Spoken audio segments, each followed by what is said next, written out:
Corona virus వేసిన కాటు ఇంకా మానక ముందే మన దేశంలో మళ్ళీ కొత్త రకం వైరస్ పుట్టి జనానికి వణుకు పుట్టిస్తున్నది. టమోటా అనే వైరస్ మధ్యప్రదేశ్ రాష్ట్రంలో ఎట్లా పుట్టిందో ఎందుకు పుట్టిందో తెలియదు కానీ చిన్నపిల్లల బతుకులను ఛిద్రం చేస్తున్నది. 6 నుంచి 13 ఏళ్ల నడుమున్న పిల్లలకు సోకే ఈ వైరస్ సొమ్మసిల్లే తట్టి చేస్తున్నదట. అరిచేతులు, పాదాలు, అరికాళ్ళు, మెడ కింద భాగము, కొందరికి నోట్ల ఎర్రటి దద్దులు పుడుతున్నాయట. మొదటిసారి ఎవలకు పుట్టిందో ఏమో గాని చిన్న చిన్నగా ఒకళ్ళ నుంచి ఇంకొకళ్ళకి అండుకొని పోరగాండ్లకు పొట్టు పొట్టు తిప్పల పెడుతున్నదట. దీంతోటి అయ్యవలకు దడబుట్టి పిల్లలను కాపాడుకునే దానికి దావఖాన బిల్లులు కట్టుకుంటా తిప్పల పడుతున్నారట. అయితే ఇది చిన్న మెల్ల కాదు, జట్టిమానం స్పీడ్ తోని చిన్న పిల్లలకు అంటుకుంటా పోతున్నదట. ఇది మధ్యప్రదేశ్ రాష్ట్రానికే పరిమితం అయి ఉంటే ఏం కాదు కానీ కరోనా తిరగ దేశం మొత్తానికి ఆ తర్వాత ప్రపంచం మొత్తానికి అంటుకుంటే చిన్నపిల్లలకు చాలా చిరాకే అంటున్నారు. ఈ టమోటో వైరస్ గురించి తెలిసినోళ్ళు పానాలు పోయేటంత ప్రమాదం కాకుండా దీంతోని పైలంగా ఉండాలని అంటున్నారు. వైరస్ల గురించి తెలిసినోళ్ళు గా టమోటో వైరస్ మన దాకా రాకుంటుంటే మంచిది, ఒకవేళ గాసారం తక్కువ వస్తే మాత్రం ఖచ్చితంగా మస్తు ఫైలంగా ఉండాలి. ఏమంటున్నాం?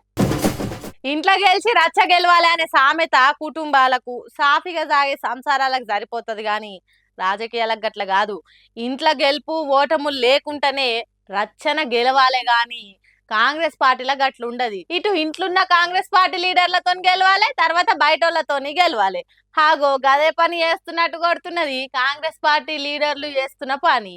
జూబ్లీహిల్స్ నియోజకవర్గంలో ఒరిజినల్ కాంగ్రెస్, డూప్లికేట్ కాంగ్రెస్ అనే పేరుతోని సొంత పార్టీల ఫ్లెక్సీలనే చింపుకొని చిందరవందర చేస్తున్నారు. జూబ్లీహిల్స్ సీటు నాకే రావాలని అంజన్ కుమార్ యాదవ్ మస్తు తిప్పల పడుతున్నాడు. అందుకే ఎన్ఎస్యుఐ పేరుతోని పెద్ద ఫ్లెక్సీలను కట్టిండ్రట.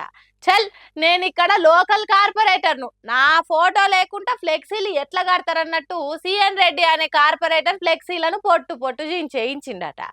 అదే ముచ్చట పోలీసులకు చెప్పి కేసు పెట్టిండ్రట అంజన్ కుమార్ యాదవ్ తరపు కాంగ్రెస్ పార్టీలు.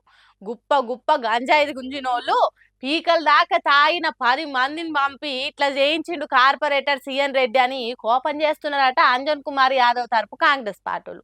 కానీ చూడు ఎట్లున్నాయో కాంగ్రెస్ పార్టీల కయ్యాలు. నాకు సీట్ రావాలంటే నాకు రావాలని ఒకళ్ళు పైకి పాకుతుంటే ఇంకొకరు కాలబట్టి కిందికి గుంజినట్టు చేస్తున్నారు. ఇంకొందరైతే నాకు సీట్ రాకున్నా పర్వాలేదు కానీ వాళ్ళకి మాత్రం అస్సలు రావద్దు అన్నట్టు చేస్తున్నారు. అందుకే కావచ్చు కాంగ్రెస్ సర్కార్ వచ్చిన కొత్తలా కేసీఆర్ ఆ పార్టీ గురించి చెప్పింది, మనం ఏం పని చేయకున్నా పర్వాలేదు, కాంగ్రెస్ పార్టీలు వాళ్ళకి వాళ్ళే ముంచుకుంటారు, మునిగిపోతారని చెప్పింది ఇందుకే కావచ్చు. ఇలా తీరిట్లుంటే సీఎం రేవంత్ రెడ్డి మాత్రం ఎవరెన్నెత్తులు వేసినా జూబ్లీహిల్స్ లో గెలిచేది ఖచ్చితంగా కాంగ్రెస్ పార్టీ అని చెప్తున్నాడు. ఇన్ని కయ్యాల నడుమ ఎవరు గెలుస్తారో ఏమో చూడాలి.